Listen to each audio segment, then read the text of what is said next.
What's going on, guys? Welcome to another episode review for The Promised Neverland Season 2. This is episode 9. Yeah, Nine. with me as always, I have Blue Spade.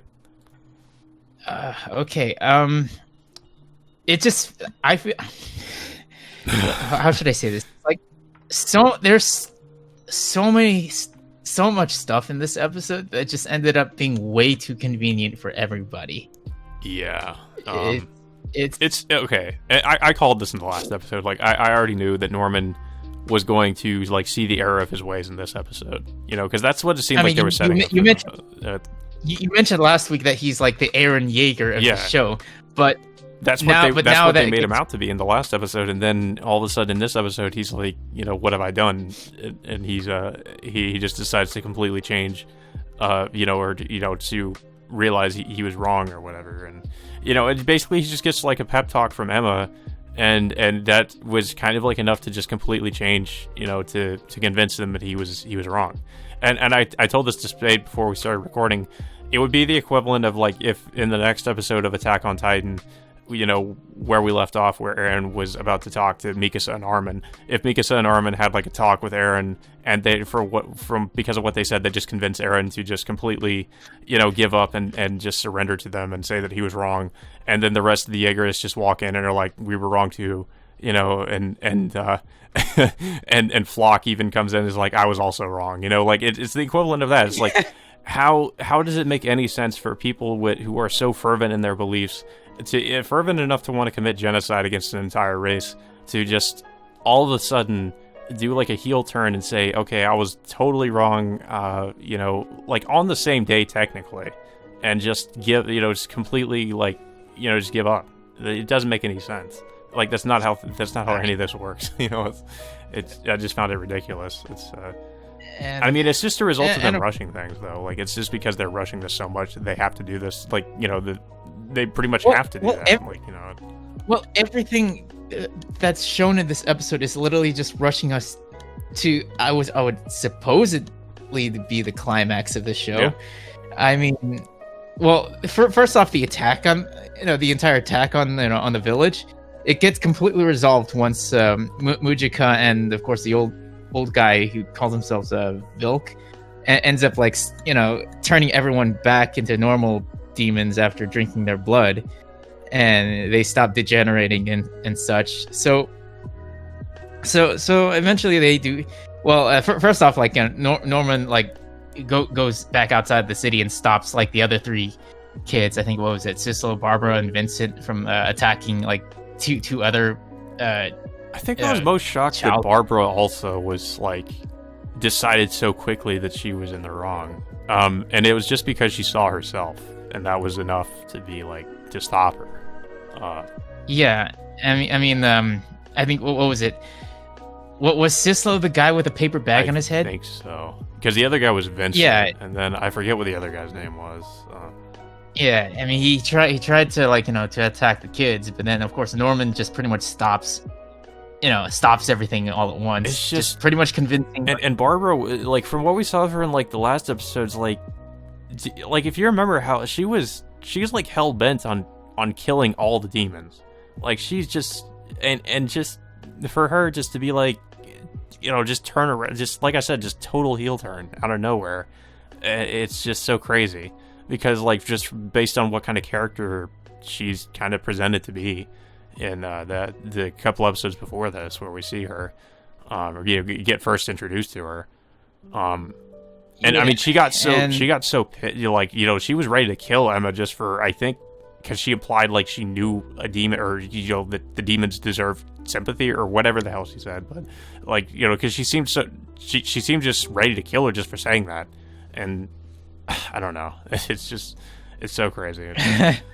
Well, it's just, let's just say it just stops everything altogether so conveniently. Yeah. And then they end up going back to the hideout, and then they apparently get news that all the children from Gracefield House are going to get shipped already. Even though not a lot of the kids are at a certain age requirement in order to get shipped. And then we transition to where the other demons are. I think it was I think one of the head demons is talking to Peter Rattree, who's overlooking the the whole Lambda experiment, saying like they're still moving forward with it. And then of course we finally see Isabella again after all this time, but now she's being promoted to grandma now. Yeah. Yeah, this is the first time we really see her. She, like, I just kind of wonder what she's been up to this whole time. Like, what has she been, like, trying to go after the children? Like, we don't really get a lot about it, though. Like, she mentions that she was the one who put forward the plan to have, like, all the kids at Gracefield House to be shipped already, just so it can lure all the other escaped kids to come back to Gracefield House to stop that from happening. But why?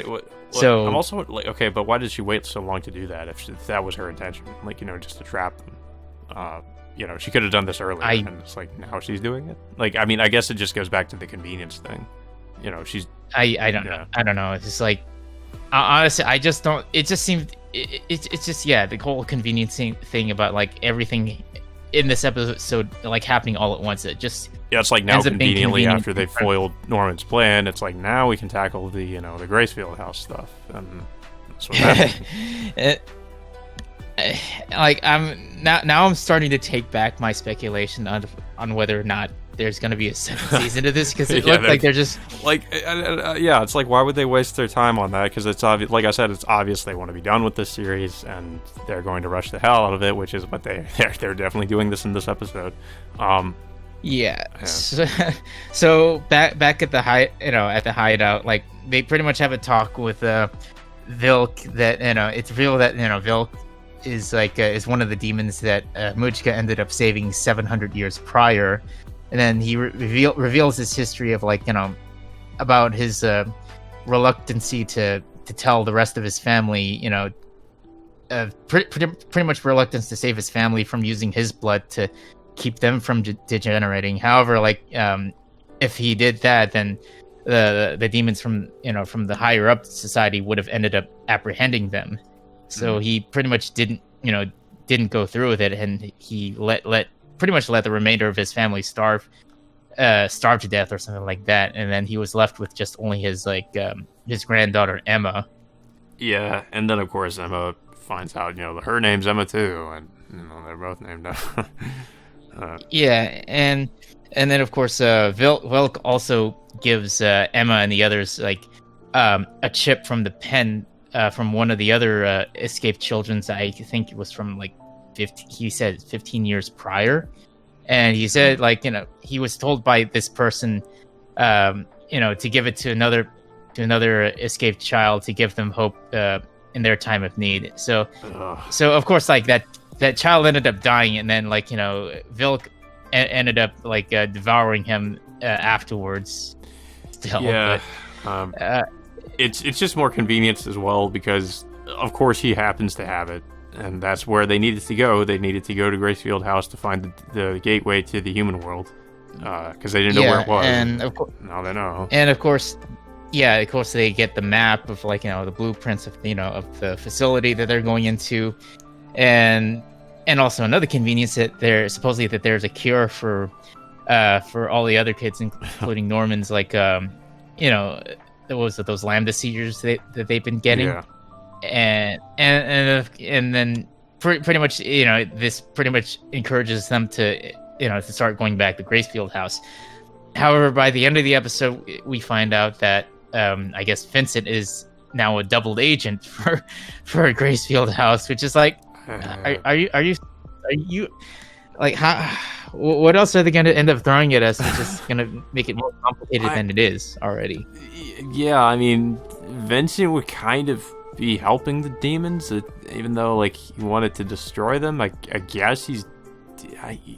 Why do you think he's even doing it? I just. I mean, why do you think he's doing it? I mean, I know. I mean, if you remember, Ray was also a double agent as well. Yeah. With Isabella in the season 1, but it just seems like I don't know. It's just doesn't seem natural for suddenly just out of nowhere we find out that Vincent is a double agent now. Yeah. It's just I mean, what's gonna happen once they get to the next 2 episodes, the final 2 episodes that are gonna end up coming out. They're probably already be close to or at the house by the next episode, and it'll just probably be like, or who knows? I don't know. Or who knows? Like I'm predicting, like they're already gonna be at Gracefield. They'll skip Probably over them by actually the going next there, and episode. they'll just be there. Yeah, and then of course Vincent betrays them. We get a cliffhanger. Then we get like probably Yeah. like an actual finale. All by this the stuff next is going to episode happen after in the that. next episode. They're just going to throw everything at us at once. Because I mean, and then I suppose in the last episode it'll be the quote unquote epilogue of the entire series, basically. So, yeah, I guess it's I don't know. I can't really say I'm excited. I'm not really that invested in the series anymore. I'm just kind of like watching it and just curious as to how they're going to, how much they're going to really rush everything at this point. But I mean, it looks good at least, which is more than I could say from as opposed to something like Tokyo Ghoul Re. I mean, at least it looks good, but writing wise, it's terrible. Yeah, but it's pacing And pacing, just went yeah. all over the place after.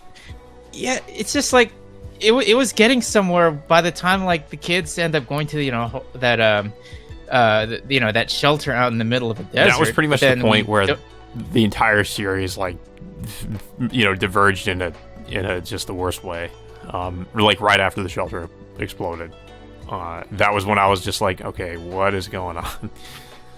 Because I know as a manga reader, they're supposed to be at that shelter for much, much longer than in the anime. They were only there for like a couple episodes. So it's like, yeah, that's not supposed to happen. And also just the fact that they didn't find Yugo anywhere.